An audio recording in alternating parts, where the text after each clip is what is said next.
King John of England was not a very pleasant person. He told many lies and put innocent people in prison so that he could steal their belongings. Promises didn't really bother him, so he would promise anything to anybody, especially if there was money involved in it for him, but he would soon break his promises. When the Archbishop of Canterbury died, King John seized the monastery and banished all of the monks and kept the money and land for himself. That made the Archbishop angry, so the Archbishop called all of the nobles together to read them the law of the land. He made sure that they understood their rights under the law. Most of them weren't aware of their rights, and they soon came to the realization that King John was breaking the law and that they could do something about it. The nobles confronted King John, and he then again made another promise, a promise that he would do better. He made a promise to them that he would not raise taxes again without discussing it first, because that was the law. Only weeks later, King John raised the taxes again without consulting anyone. He arrested 2 of his nobles, seized their lands, and didn't allow them to present any defense.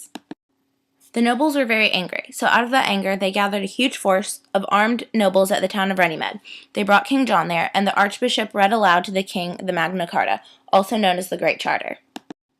As King John continued to listen to the Archbishop, he became extremely furious. He didn't think that it was okay that his own nobles would treat him this way. He didn't think that it was fair that the Archbishop was reading him a sheet of paper and wanting him to sign it, but he knew that if he did not sign, his nobles would leave him. If he didn't have them, someone might try to steal his throne, and as mad as he was, he still signed the Magna Charta. The Magna Charta consisted of a list of rights. Most of them were already laws, but the Magna Charta simply restated them so there would be no more confusion. Magna Charta also added new rights, one of them being that nobles could keep watch over the king. If he didn't keep his word, they could seize him and banish him from England. From June 15th, 1215, things had changed in England forever. The king could no longer do whatever he pleased. He, too, had to obey the law, just like everyone else in England.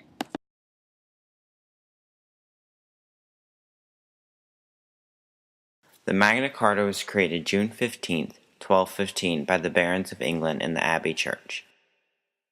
The Magna Charta is known by its Latin name, which is translated into English as the Great Charter. The Magna Charta is almost identical to the English Bill of Rights. It was required King John of England to declare certain rights, respect certain legal procedures, and accept that his will could be bound by the law. It gave everyone in England, even the lowest class citizens, equal rights. The Magna Charta has 63 loyal subjects included in it. The first loyal subject states that all free men inside the Baron's kingdom have all liberties on the Magna Charta forever, and so do their heirs, and heirs of their heirs, and so on. The Magna Charta influenced the common law and many other documents, including the United States Constitution. And here is a picture of an abbey church where the Magna Charta was written. It wasn't written here, but it is a good example of where the Magna Charta was actually written. Here's a picture of the United States Constitution.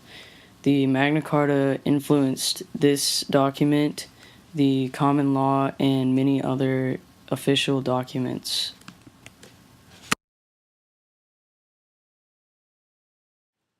This is a map of England. It shows the different places around England. This is also where the Magna Charta was written.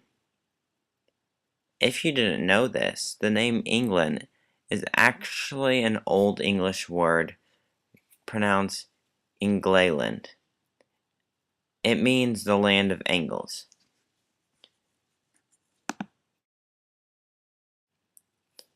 This shows the scenery of England.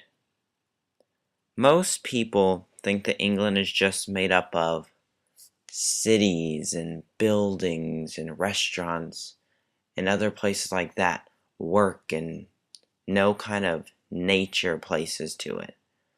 But this picture is actually taken in England. This picture shows you the beautiful scenery in England, and it shows all the nature that's actually there that most people just don't recognize. The English flag is actually my personal favorite flag.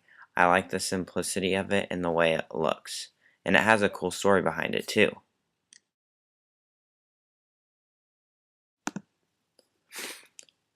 Here's a picture of the England flag. Basically, what the English flag is as you can see, it's a red cross on a white background. And the use of the red cross on the white background was a symbol of St. George in the Middle Ages. This is seen for an example of the flag like in Georgia, another country with St. George as the patron saint. St. George's cross may not have achieved the full status of the national flag until around the 16th century. All the other states' banners were abandoned by the Reformation, after it became recognized as the flag of England and Wales. The earliest record of St. George's Cross at sea was an English flag with royal banners, but no other saintly flags, was 1545.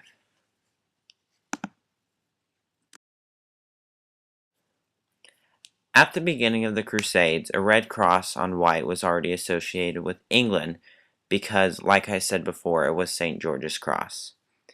The emblem associated with England's patron saint, although the Pope decided English Crusaders would be distinguished by wearing a white cross on red, and the French Crusaders a red cross on white, English knights soon decided to claim their own cross red on white, like the French. In January 1188, in a meeting between Henry II of England and Philip II of France, the two rivals agreed to exchange flags. France later changed its new white cross on red for a white cross on dark blue flag. Some of the French knights carried on using the red cross, and English knights wore this pattern also. The red cross became the typical Crusader symbol regardless of nationality.